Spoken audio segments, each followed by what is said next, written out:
Hello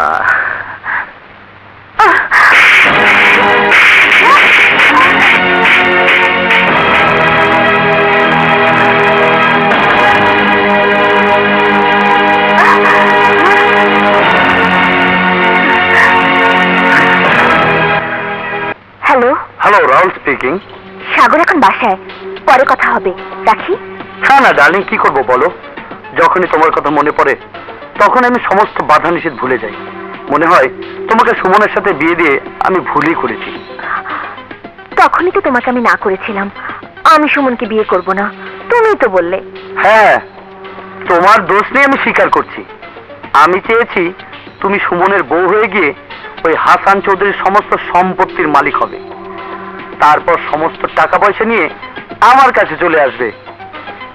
আমি আর তুমি সুইজারল্যান্ডে গিয়ে সুখের জীবন কাটাবো।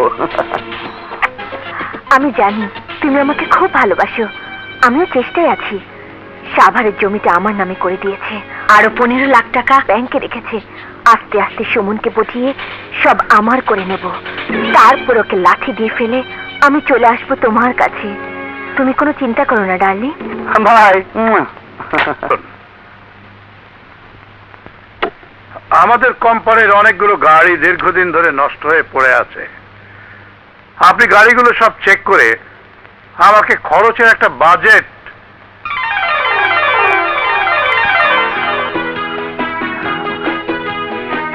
সাহেব না? আমি সাহেব, আপনি মানে হাসান না? আমি হাসান।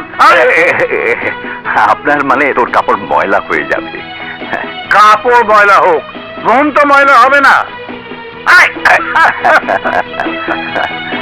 বস, এই দেখো, কি করছিস? লোকে দেখলে কি বলবে? লোকে বলবে এক বন্ধু তার আরেক বন্ধুকে যথাযোগ্য মর্যাদা দিচ্ছে। কিন্তু তুই এইভাবে, এই অবস্থায়, ও মাই গড, আমি ভাবতেই পারছি না। এই জগতে মাঝে মাঝে এমন কিছু ঘটে যা অনেক সময় ভাবা যায় না। সব আল্লাহর ইচ্ছা। তিনি দিনকে রাত, রাতকে দিন করতে পারেন। হ্যাঁ, তিনি এক মুহূর্তে ফকিরকে কোটিপতি আর কোটিপতিকে পথের ভিখিরি করে ফেলতে পারেন। কিন্তু তোরই কি অবস্থা বন্ধু? তোর মনে নেই? তোকে বলেছিলাম না, আমার যাবতীয় সহায় সম্পত্তি সবকিছু মর্গেজ দেখে আমি চার্টার ব্যাংক থেকে 300 কোটি টাকা লোন নিয়েছিলাম জাহাজ কিনতে। হ্যাঁ বলেছিলে, আমার সব মনে আছে। জাহাজটা আমি ঠিকই কিনেছিলাম, আসার পথে জাহাজটা ডুবে যায়, আর সেই সাথে আমারও সবকিছু ডুবে যায়। আমি এক মুহূর্তে পথের ফকির হয়ে যাই। দেনার দায়ে আমার জেল হয়ে যায়। জেল থেকে বেরিয়ে ভেবেছিলাম তোর কাছে আসবো, কিন্তু কিন্তু কি? আমার বউয়ের হার্ট অ্যাটাক হয়। মারা যাওয়ার আগে আমার মেয়েকে জন্ম দিয়ে যায়। তোর মেয়ে হয়েছে? কোথায় মেয়ে? আছে, অতি কষ্টে আমি ওকে মানুষ করছি। তুই আমার কাছে এলি না কেন? এসেছিলাম, কিন্তু তোর সেই ঠিকানে তোকে পেলাম না। হ্যাঁ, ঠিকানা বদল করে চলে গিয়েছিলাম রামপুরায়, সেখান থেকে ধানমন্ডি, বনানী, আজ গুলশানের নিজের বাড়িতে। চৌধুরী গ্রুপ অফ ইন্ডাস্ট্রির নাম আমি শুনেছি, কিন্তু তার মালিক যে তুই এটা ভাবতে পারিনি। হ্যাঁ, আমিও মাঝে মাঝে ভাবতে পারি না সে হাসুর থেকে টাকার সাথে সাথে কখন হাসান চৌধুরী সাহেব হয়ে গেছি। আসলে টাকার সাথে সাথে সবকিছু বদলে যায়। তুইও অনেক বদলে গিয়েছিস। বাইরে বদলেছি, কিন্তু মন এখনো সেই মনই আছে, একটু বদলায়নি। এখন তুই আমার সাথে পার্টনার হয়ে আমার সাথে ব্যবসা করবি। Sorry, I don't need your help. But why? Am I not your friend? Yes, certainly. We are bosom friends. But বন্ধু শুধু বন্ধু হয়ে থাকলেই বন্ধুত্ব চিরস্থায়ী থাকে, নইলে ফাটল ধরে যায়। আজ আমি তোর সাথে কথায় পারবো না। এখন চল। কোথায়? তোর বাড়িতে তোর মেয়েকে আমি দেখব। ওকে না দেখা পর্যন্ত আমি মনে শান্তি পাচ্ছি না।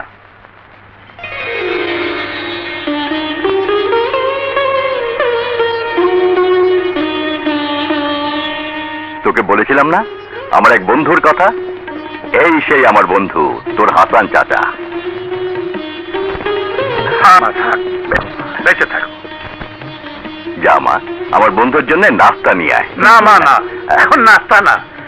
আমি তোকে আমার ছেলেদের না দেখানো পর্যন্ত শান্তি পাচ্ছি না। সে কি আমার এখানে কিছু না খেয়ে আরে ওসব তো মেহমানের জন্য, আমি তো মেহমান না। কিন্তু কোনো কিন্তু নেই। এখন চল তো। যা বাবা, তোমার প্রাণপ্রিয় বন্ধু তোমাকে নিয়ে যেতে চাইছে, তার মনে দুঃখ দিও না। এই তো মা, মায়ের মতো কথা। এখন চলি মা, চল। আসি মা।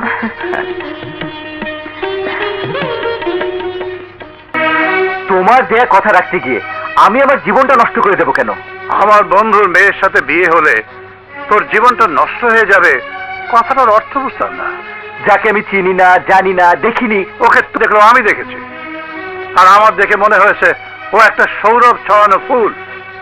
আর এমন একটা বউ আমার সংসারে এলে সংসার সুখের প্রদীপের আলোয় আলোকিত হয়ে উঠবে। বাবা। সাগর, এই বিয়েতে তুই রাজি আছিস কিনা আমি শুধু হা অথবা না শুনতে চাই। আর হা অথবা না বলার আগে আমার একটা কথা শুনে রাখ, আমার বন্ধুকে দেওয়া কথা যদি আমি না রাখতে পারি,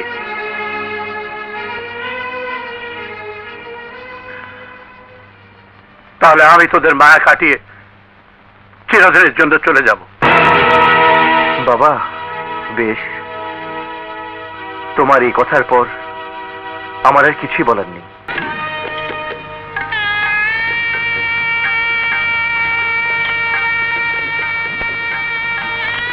ঠিক আছে, ঠিক আছে।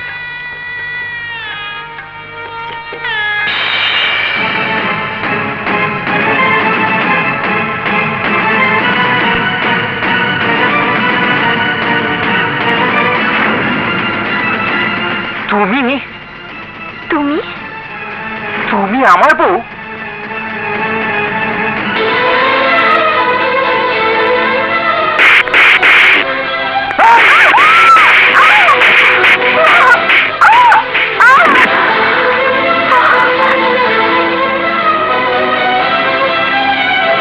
আমি তোমার জন্য জীবনে সবচেয়ে বেশি অপমানিত হয়েছি। তুমি আমাকে থাপ্পড় মেরে অপমান করেছিলে। তোমার জন্য প্রিন্সিপাল আমাকে কলেজ থেকে বের করে দিয়েছে। তোমার জন্য বন্ধুরা আমাকে নিয়ে সবাই এসেছে। সেই দিনে আমি শপথ করেছিলাম আমি ভয়ঙ্কর প্রতিশোধ নেব, ভয়ঙ্কর প্রতিশোধ। শোনো, তুমি আমার গায়ে হাত তুলেছিলে। তুমি যদি ভেবে থাকো তোমার সেই হাতে হাত রেখে তোমাকে নিয়ে আমি ঘর করব, তাহলে ভুল করবে। এই জীবনে কোনোদিনও তুমি আমার স্ত্রীর মর্যাদা পাবে না, কোনোদিনও না। দাঁড়াও, আমার স্বামীর দেওয়া বাসর ঘরের পুরস্কার আমি পেয়েছি, কিন্তু যিনি অনেক আশা করে তোমার বউ বানিয়ে আমাকে এ বাড়িতে নিয়ে এসেছেন, তিনি যখন জানবেন তার পছন্দ করা পুত্রবধূ তার ছেলের চোখে ঘৃণিত, অবহেলিত, তখন উনি যে দুঃখ পাবেন, কষ্ট পাবেন, তার সেই দুঃখ কষ্ট সইবার মতো ক্ষমতা থাকবে না। আর আমার বাবা যদি শোনেন আমার স্বামী আমাকে তার ভালোবাসা থেকে বঞ্চিত করেছে, তখন তিনি বাঁচবেন না।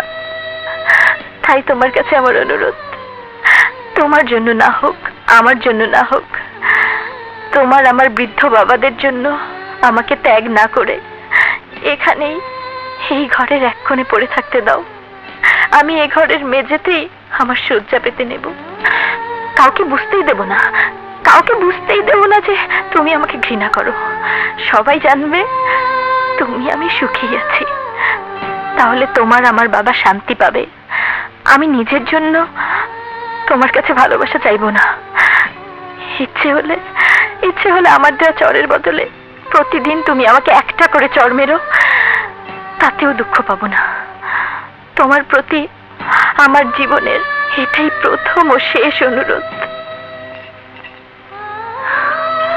তুমি শুয়ে পড়ো, আমি ফুলের বাসর খুলে দিচ্ছি।